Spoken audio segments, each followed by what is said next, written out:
next conversation, please welcome Josh Aviv, founder and CEO, Sparkcharge, Sondra Sutton Phung, General Manager, Global Truck of Ford Motor Company, and Moderator Jabari Young, Senior Writer, Forbes, and Editorial Lead, Forbes BLK.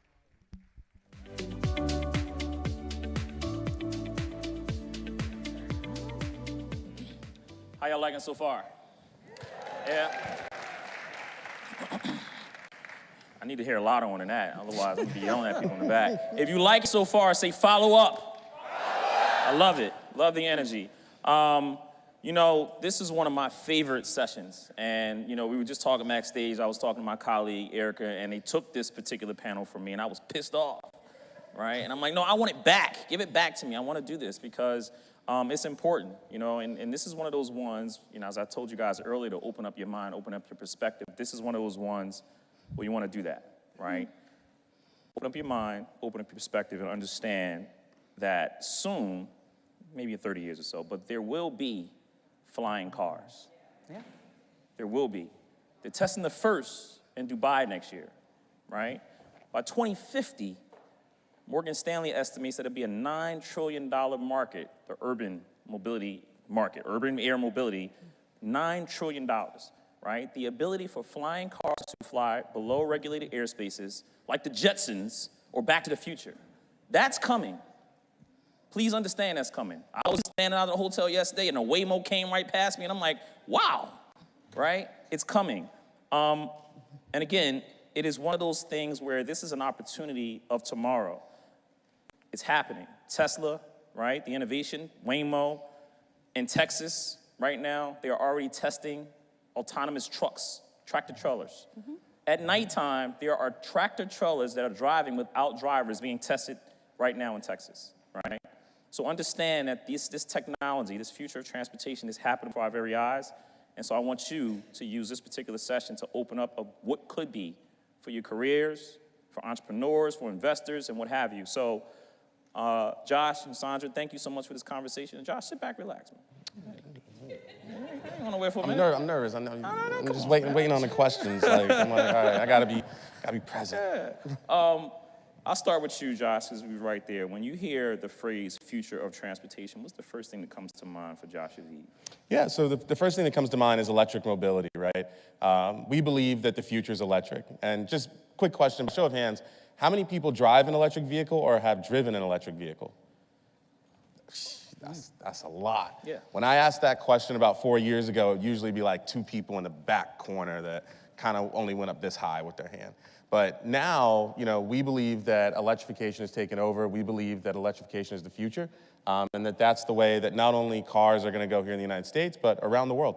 Yeah. Sondra, future of transportation, what comes to mind for you? And I know you got a lot of thoughts. When we were talking on Zoom the other day, I know we were talking about this for a good 20 minutes. Who, me? Yeah, you. Yeah. Well, first of all, I have to say hello to my fellow CAU Panthers out there. I love everyone, but I love the Panthers the most. Future of transportation, I think it's amazing right now in terms of what's happening. I'm located in Bangkok, Thailand right now. I run Ford Motor Company's truck business, and what I'm seeing in the world is amazing. So as you mentioned, the first flying car concept in the Middle East, but it's also looking at how the world is actually reacting differently to regulations. So what will happen in the future will depend on our ability to provide safety to our consumers, because no one wants to drive anything that's not safe. It will depend on regulatory requirements, and it will also depend on our ability to adapt to the change in environments. And so what I see in the future is absolutely a flying car. And people say, why? You know, the Jetsons. I'm like, guys, we've had airplanes that are 10, 20 times heavier flying in the air for how many years? So this isn't a matter of can it be done? It's about when it will be done and what is the necessary infrastructure that will be required to actually make it happen. Yeah. Josh, I want to dive into your company right fast, Sparkcharge. I had a chance when me and you met last year, ForbesBLK lister, 50 lister, ForbesBLK 50 yes, lister. And in May, You just closed a Series A, right? Series Yes, sir. A1, $30 million, Josh. Raised $30 million. Thank you. As of last year, your company was valued at about 200 million, 220 million. Yes, sir. I'm assuming it's more now. Well, yeah. And you know, it is a mobile electric vehicle charger, right? It is kind of designed to eliminate range anxiety, right? That anxiety where a lot of people who are not buying electric cars, one of the reasons why is because they're afraid that if they buy one and they're driving in the middle of somewhere, right, where are they going to find a charging station, right? The infrastructure is not there yet. This is where you come in at, Josh. Explain Sparkcharge for people who may not know and the problem that you're trying to solve. So at Sparkcharge, we are the world's largest off-grid EV charging network. We have coverage across all 50 states, Canada, and Mexico, and we're expanding into the Middle East and Europe. But when you think about electrification, right, every vehicle needs to be charged, but sometimes infrastructure isn't there. And with Sparkcharge, we developed a mobile DC fast charger. So imagine taking a charging station and combining it with a battery pack and putting it on wheels so that it can be delivered to EV owners and fleets across the United States. To date, we service some of the largest EV fleets on planet Earth. Everything from rideshare with Uber to Amazon to autonomous vehicles like the Waymos of the world. We're charging their vehicles day in and day out, and it's something that we expect to see grow year over year over year as more people adopt electric vehicles and as more fleets grow to adopt electric vehicles. Yeah. Sondra, explain your role at Ford, right? I know you're running a truck business there, but what problems is the company trying to solve? I mean, you're talking about one of the biggest automotive makers in all of the world, and here you are in Thailand. You know, what is your role? What is Ford trying to solve? One of the things I think is always very interesting is that, you know, Ford has been helping people move for over 100 years. So I have been lucky enough in my role over the last few years to celebrate a 100th anniversary in South Africa, a 100th anniversary in Australia. And what it means is really that we are truly a global company servicing the world. My role as general manager of our truck business, I manage all of our truck business outside of the US. And you say, okay, how much is that worth? Well, it's worth billions. And what it does is we send our vehicles to over 180 markets across the world. And we have an opportunity, we're the number 2 truck, mid-sized pickup truck in the world. I'm working really hard, guys, on number 1. So that is my new day job, to try to get to number 1. But what I will say is it's important for us when you think about what's happening in the US, as it relates to regulatory and compliance, there's a completely different landscape in the world. In Europe, 2035, there's a complete ICE ban. Complete ICE ban. So that means ICE is the normal vehicle, gasoline vehicle that you drive today. So I am actually preparing for that in Europe. Josh is having to deal with, in the US, a rollback of regulations on a lot of things that are happening in the EV business. In Australia, we have a new vehicle emission standards that requires me to deliver a different type of vehicle for that Australia customer. So all over the world, and I mentioned this earlier, regulation drive how we actually deliver products and services to our communities. And it's going to be extremely important for us because if you think about our essential workers, our essential economy, you know, we think about, you know, our firefighters, our first responders, builders, the farmers, they're the backbone of our society, right? And we need to support them with our products. That's a goal of mine. But more importantly, if we don't have that level of support for the base people who support our economy, we call it the essential economy, how can we actually expand and make this an opportunity for the world? So regulations, understanding what's happening in the world, and for you guys, understanding that there's so many opportunities outside of the US as well. Don't think, what can I build as the next great thing just for the US market? There are so many opportunities worldwide where you have this opportunity to deliver what that market needs for that moment. Yeah, specifically, Sondra, I want to piggyback off that because I know this is very important to you, right? For people to open up their minds and looking outside of this country, right? She lives in Thailand, right? Making it in Thailand, right? what should people understand about living abroad and about, you know, again, opening up their perspective to leave where they at and get out of their comfort zone to go over there, because a lot of great things are happening, specifically in transportation and international. Absolutely. I have been with Ford Motor Company for 28 years. 14 of those years have been overseas. So in Thailand, in Japan, and in China. And so for me, having an opportunity to work in the fastest growing market in the world in China, to the highest level of technology and discipline in Japan, and in Thailand, which is an emerging market, which has completely different needs, right? Toyota just launched last year a $13,000 pickup truck. $13,000. And you know what's super cool about that pickup truck? You can go in, and if you want to start your own business, they will have it, a modifier, change it into a coffee shop on the back of the truck, and they will finance both the truck, your franchise license, and the modifications under one umbrella, under one payment. They're amazing because they know that these emerging markets are the base ground for expanding their business even more. Toyota's number one. You would think they would be sitting down like, we're number one. Sondra's still trying to catch up with us because she's number two.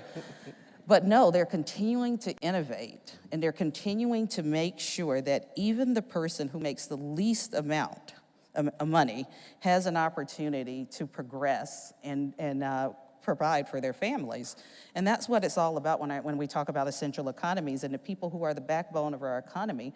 But don't just look inside the U.S. Look for that innovation everywhere in the world. Because I know some of you are going to take Toyota's idea today and going to go think about how can you build it out, because it's a great idea and it helps so many people enter the world of mobility. Yeah. Josh, Sondra was mentioning something earlier about regulatory environment, rollbacks. Here you are in the U.S., she's in Thailand moving forward. Here we are going back, right? The administration that's in office now are rolling back EV incentives, right? And so as an entrepreneur and an owner, how are you adjusting to that? Goldman Sachs, at one point, our partners, they had predicted that EV sales would be 25% of global car sales, right, in 2030. That's down from 28%. And so they're understanding that people are shifting back to hybrid vehicles because of the range anxiety, because they don't have any incentive to buy EVs. How are you adjusting as a company owner, as a CEO? Yeah, so I think when we think about electrification here in the United States, I think the first thing we did was we went about it the wrong way. We made it very political instead of making it, just based on the dollar and the penny, right? There's no doubt, right, that owning an electric vehicle, if you own an electric vehicle, you will save money, right? It's very low maintenance. You can charge at home. You don't have to go to the gas station. The experience is better, and the cost savings are better than owning a gas vehicle here in the United States today. And so I think as that starts to come more to light, I think people will continue to adopt electric vehicles here in the United States. On the fleet side, right, when we think about autonomous vehicle fleets, there's no autonomous vehicle fleet out there right now that uses a gas vehicle. They all use EVs. And that's because the maintenance is so low. If you have a car out on the road driving 24/7, right, you want that vehicle to be electric because it's cheap to fuel, it's low maintenance, and it can drive an incredible distance around a city. And so when we think about electrification in the United States, we see not only will consumers continue to adopt as they see the savings, but we're also seeing fleets now continue to adopt because the savings are so large and so vast. On a global scale, I think when we think about electrification looking forward, right now in the United States, with the policy that we have in place, we are playing basically defense instead of offense. So when we look at American automakers, it's like, yes, you have the US market, and that's great. And I think some US automakers say, well, we let the Toyotas of the world into America, right? And we beat them out, and we're number one here in the US. But there are other automakers, right, on a global standard from other countries that are getting large market share in Europe, in the Middle East, in South America, in Asia, and we are just focused here on North America. And so you can't play defense and expect to win a game, right? You have to play offense. And I think that's really going to start coming to light, is that if American OEMs and automakers want to win the game, right, they have to play offense and get EVs, low-cost EVs, into these other markets outside the United States where they can capture more market share there. Yeah.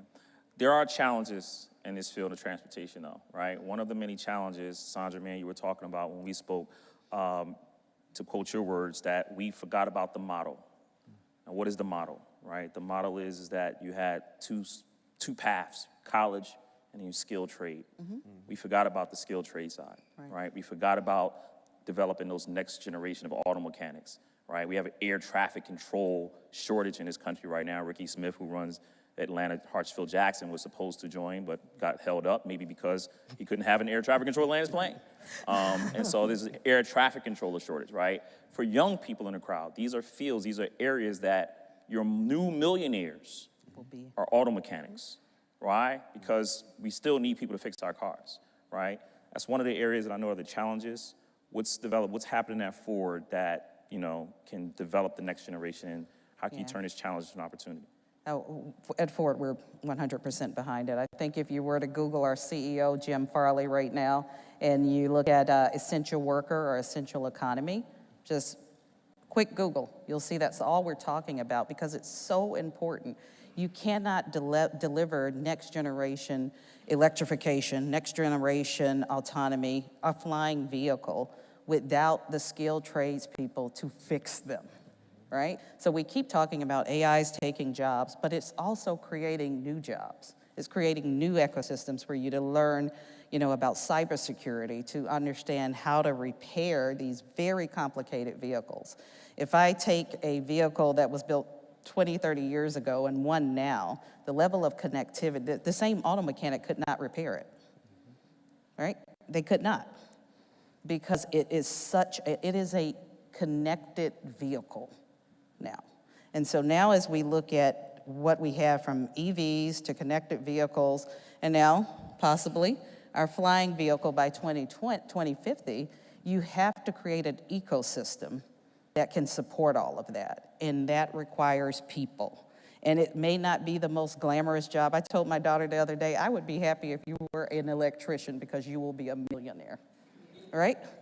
Because when something goes wrong in our house, Can't YouTube it. You gotta call an electrician. you can't, AI isn't going to fix it, right? So you have to realize, and I think there's been a lot of lost passion behind, what I call salt of the earth jobs that are doing the work for our economy, and that allows us as innovators to keep pressing forward.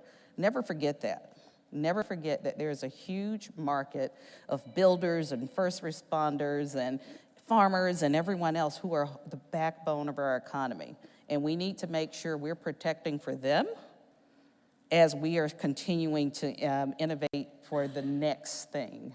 So it's extremely important to me, Jabari, and I just think that everyone should not lose sight of the fact that you can very much so become a millionaire by just learning how to repair a vehicle. That's right. I would definitely want to talk about the opportunities, and I'll start with this because I'm sure everybody's curious. Is Ford hiring, and where? Like, where are the positions? Hiring. Where are the careers? let people know, where are they hiring? Where are you guys looking for people? Of course we're hiring. We're hiring all over the world. We in the Middle East right now, it's one of our fastest growing markets. In Australia, for instance, I mentioned earlier, this is a fun fact. We are the #1 selling vehicle, not truck. The Ford Ranger is the #1 selling vehicle in the country. So we have this great opportunity of growth trajectory, especially in emerging markets outside of the U.S., but Ford is also hiring inside of the U.S. So absolutely, we are hiring. And we're hiring across all disciplines, whether it's marketing and sales, whether it's our EV business. We are also hiring in our AI and connected services areas as well. So make sure they hit you up on LinkedIn to find out what the job is. I feel like my LinkedIn account is going to increase about 20% in terms of users, but yes, absolutely. Yeah. And Ford also recruits at the HBCUs, and we recruit at Morehouse, Spelman, and Clark. I just had 5 wonderful students from Clark Atlanta who are on study abroad right now at my house in Bangkok 2 weeks ago. and they were teaching me new chants because I'm an old Panther. So I was learning new chants along the way. And so I just think it's super important for you to realize, don't just focus on here. Look at the world and understand what opportunities exist. Yeah. Josh, Sparkcharge hiring, you just raised some more money. Yeah, we are hiring. In fact, one of the things that we're looking at is energy utilization. So at Sparkcharge, we basically deliver enough energy in a year to power about 10 million homes. And so if you think about that, right, we're putting that energy into electric vehicles, but we're starting to look outside of the EV landscape and more into the energy services landscape. So we are looking at AI, we are looking at energy service, and we're going to be hiring for that. Yeah. Hit up Josh and Sondra on LinkedIn, follow up with them, especially if you want a career and transportation, okay? Follow up with Josh and Sondra. Thank you guys both. Appreciate it. Absolutely. Thank you.